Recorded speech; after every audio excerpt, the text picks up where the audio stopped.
Alors, Bruno Minet, directeur du CFA Génération RH, spécialisé dans les métiers de l'hôtellerie et restauration, préparant du CAP au baccalauréat professionnel en passant par les mentions complémentaires. Écoutez, je dois avouer très humblement que je n'ai pas de souvenir précis si c'est moi qui ai contacté Scola. Je pense que c'est moi.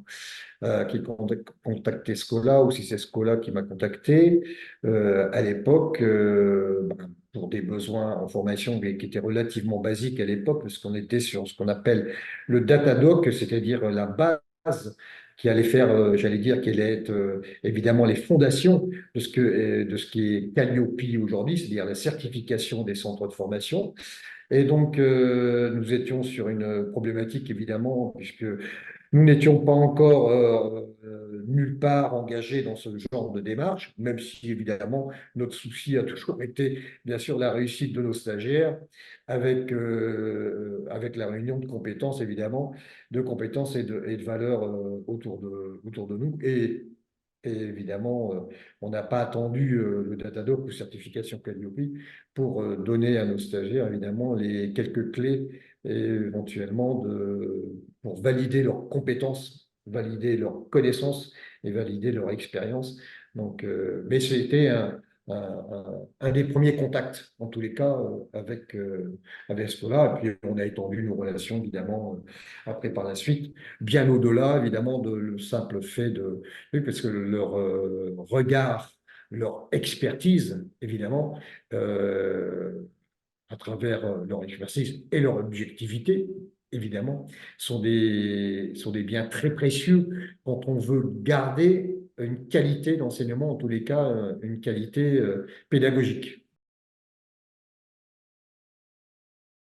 Alors, jusqu'à présent, on en est à quatre. Il y a une cinquième personne qui sera en effet, qui est inscrite pour la période, je tiens à signaler, c'est une personne qui est née en 1949. Donc, vous voyez, il n'y a pas d'âge pour se former.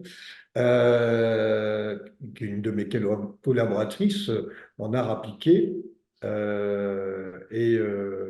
J'ai une cinquième, sixième personne qui est intéressée pour le faire aussi, qui est entrée dans notre équipe cette année, au mois de janvier, qui est un intervenant au niveau de l'hôtellerie-restauration et qui voit là aussi une possibilité, encore une fois, de valider des compétences que l'on met, j'allais dire, à disposition à chaque intervention, à chaque face-à-face pédagogique avec nos stagiaires et qui ont besoin d'être valorisés. Je pense que dans tous les métiers, je pense que la société, on entend de part et d'autre ce besoin criant de reconnaissance et je pense que le diplôme, la formation, la validation fait partie de ces reconnaissances. Et c'est très important vis-à-vis non pas seulement de la structure administrative d'un centre de formation, mais c'est important pour le formateur et bien sûr, évidemment, par, par logique, évidemment, pour le stagiaire, le futur apprenti, le futur professionnel, il ne faut pas l'oublier.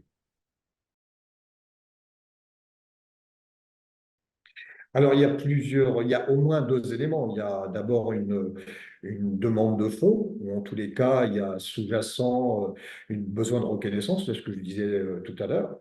Et puis après, ben, ça s'est imposé relativement facilement, à partir du moment où la certification Calliope nous a mis évidemment devant, j'allais dire, des obligations, de nouvelles obligations. Alors, ce n'était pas une obligation, c'était une invitation, mais elle était là et je pense que c'était l'occasion, en effet, de pouvoir mettre en place vraiment un calendrier, un agenda, un planning de formation pour mettre en effet les formateurs dans une dynamique. Parce que c'est très bon, c'est très bien de former, mais c'est très bien aussi d'être formé en permanence. C'est extrêmement enrichissant parce que ça fait remonter en permanence ce qu'on vit évidemment au quotidien en face à face pédagogique et ça permet évidemment de pouvoir nourrir notre propre formation. Donc, c'est extrêmement, ça va, un vase enfin, oui, c'est un vase qu'on remplit en permanence et qui permet ben, de pouvoir évidemment partager, parce que je pense que la pédagogie, pour moi, enfin, la première pédagogie, c'est de partager. Donc, en effet, partager avec ses collaborateurs, parce que, encore une fois, quand vous avez une équipe de gens formés, de gens expérimentés, quand c'est des gens qui sont valorisés et qui sont reconnus, euh, c'est l'enrichissement de tous. Hein. C'est pas seulement l'un ou l'autre. Voilà. Bah, je dis très honnêtement, je n'ai pas fait un tour de table. J'ai un partenariat, j'allais dire, quand j'ai rencontré Madame Catoën, euh, à l'occasion de nos premiers échanges. Euh, voilà, c'est dans l'approche que nous avions, elle était évidemment commune. Donc, pourquoi, j'allais dire, aller chercher ailleurs? Après, c'est simplement une question de négociation, mais quand on a la qualité humaine, le fond que l'on partage, on a l'essentiel hein, dans la démarche dans laquelle nous sommes tous, c'est la démarche première. Donc, à partir du moment où vous avez cette qualité d'écoute, de réciprocité dans l'énumération des besoins, dans l'analyse des besoins, et là, je pense qu'elle va rigoler quand elle va entendre ça, l'analyse des besoins. Et oui, on ne peut que évidemment adhérer à toute cette recherche aussi permanente de pouvoir trouver, enfin de proposer en tous les cas pour chaque thématique une solution adaptée. Tout simplement. Et je pense que il n'y a pas que moi, hein, mes collaborateurs qui ont participé à cette formation le disent tous, même si évidemment on n'est pas, vous savez aussi bien que moi, qu'on n'est pas évidemment parfait, hein, ça n'existe pas. Mais en tous les cas, la démarche tend en permanence vers une qualité, c'est-à-dire qu'il y a une réciprocité, encore une fois, dans les échanges qui permettent, en effet, d'étoffer en permanence la formation et le partage. Voilà, c'est ça.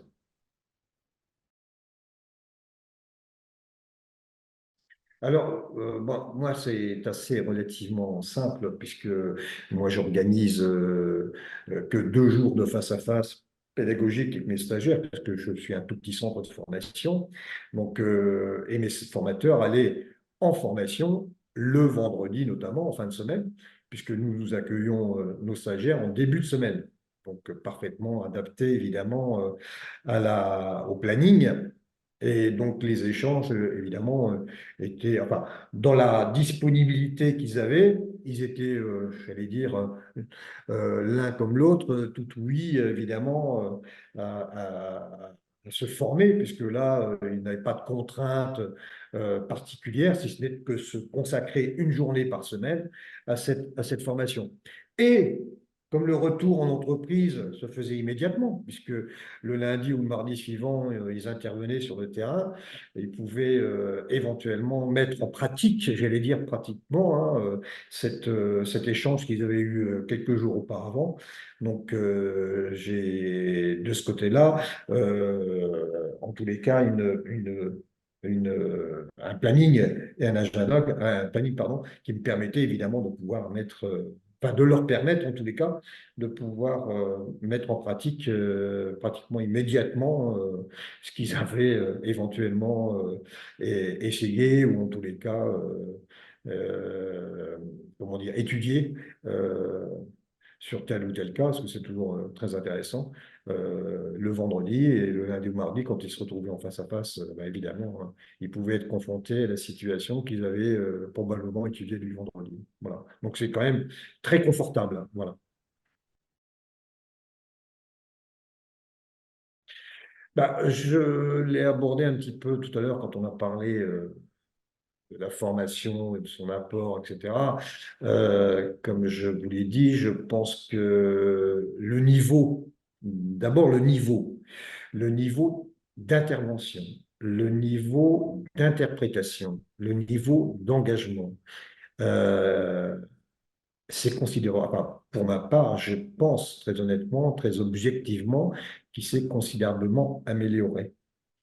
À partir du moment où vous donnez à vos collaborateurs la possibilité de vous former, encore une fois, de valoriser leurs compétences, vous avez en retour, en effet, euh, une qualité, enfin une qualité en tous les cas d'échange, et vous avez en retour une progression dans tous les domaines, et notamment dans l'échange. C'est-à-dire qu'on tire les gens vers le haut, donc j'allais dire par réflexe, euh, comment dire, par compétences partagées, puisque à ce moment-là, ils sont tous sur le même niveau, eh bien, ils vont pouvoir confronter leurs regards, ils vont pouvoir confronter leurs compétences et les mettre surtout, et les mettre leurs nouvelles compétences, et les mettre surtout à l'usage, au service, évidemment, du CFA, de ses différentes composantes qui sont évidemment des accueils selon, nous on est très attaché à la pédagogie individuelle, c'est-à-dire on individualise les parcours, et donc c'est très important d'aborder le stagiaire dans sa situation A. Voilà, c'est-à-dire sa primo-affectation, enfin son choix premier, afin de pouvoir partir de là où il est et de l'amener là où il veut.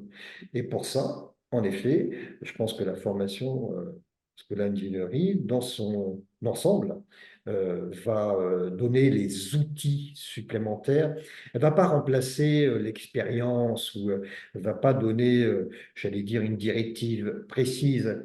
Elle va mettre à disposition une boîte à outils qui va permettre à chacun de s'y retrouver et de trouver surtout le bon outil qui va lui permettre éventuellement de pouvoir évoluer avec son stagiaire. C'est ça qui est important. Je pense que dans la diversité aujourd'hui dans laquelle nous sommes, des profils de stagiaires, des profils pédagogiques, il me semble très important, évidemment, de prendre des jeunes aujourd'hui là où ils sont et non pas, ils ont déjà été tellement condamnés de fois à travers l'école que j'ai bien connue aussi, évidemment, hein, l'école basique, l'école générale, les fameux, les fameux fondamentaux, ils ont déjà été bannis ou parfois brutalisés, violentés dans ce truc. Alors, je parle évidemment sur le plan pédagogique, hein, je parle pas. Et donc, il me semble que à partir du moment où un jeune vous confie directement, indirectement, son avenir, son envie, ses projets, je pense qu'on lui doit au minimum, évidemment, de l'accompagner et d'abord de le prendre là où il est et de ne pas lui demander absolument de rentrer dans les cases précises. C'est à nous de l'amener dans les cases où il veut aller. Voilà.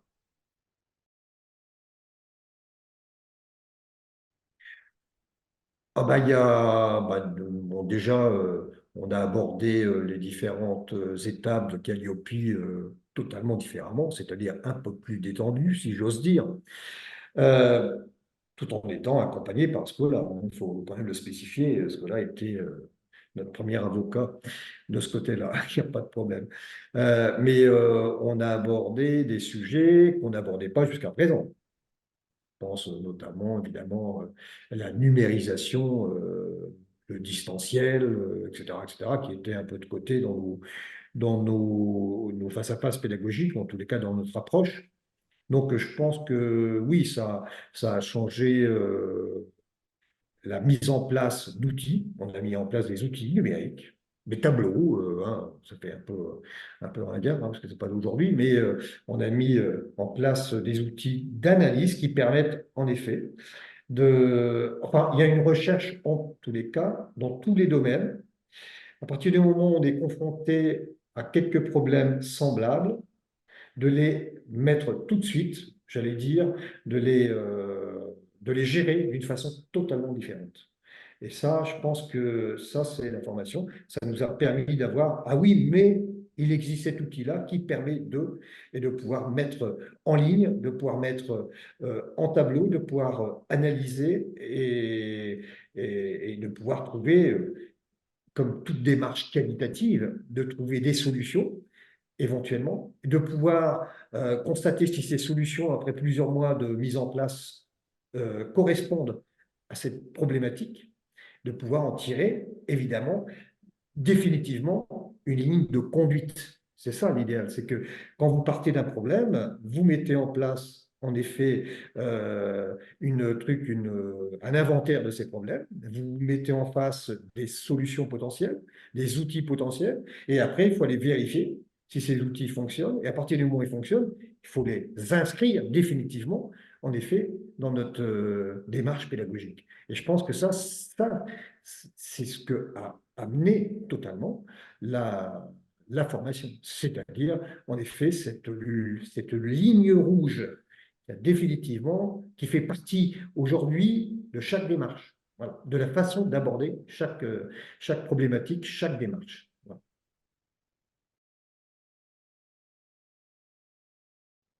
Oh, ben là, c'est un peu spontané. Alors déjà, oui, bien sûr, évidemment, si on me demande demain, tu connais pas un centre de formation qui est, bah, oui, moi je connais un centre de formation qui est, en plus, qui est près de chez moi, hein, qui est qui est à LM, qui est donc, là voilà, c'est des voisins, donc entre voisins, on s'apprécie déjà.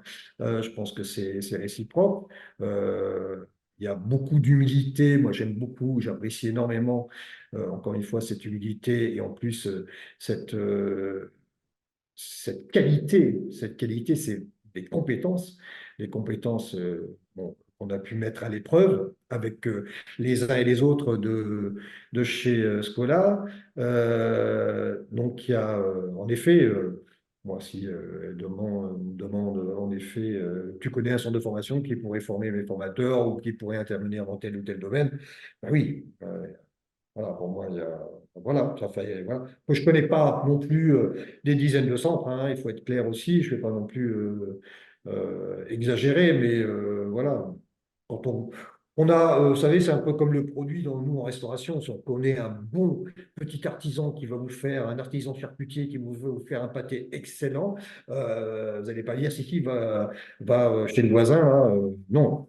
Vous allez recommander évidemment le petit artisan. Je pense que voilà, c'est cette démarche, c'est dans cette démarche que je me trouve.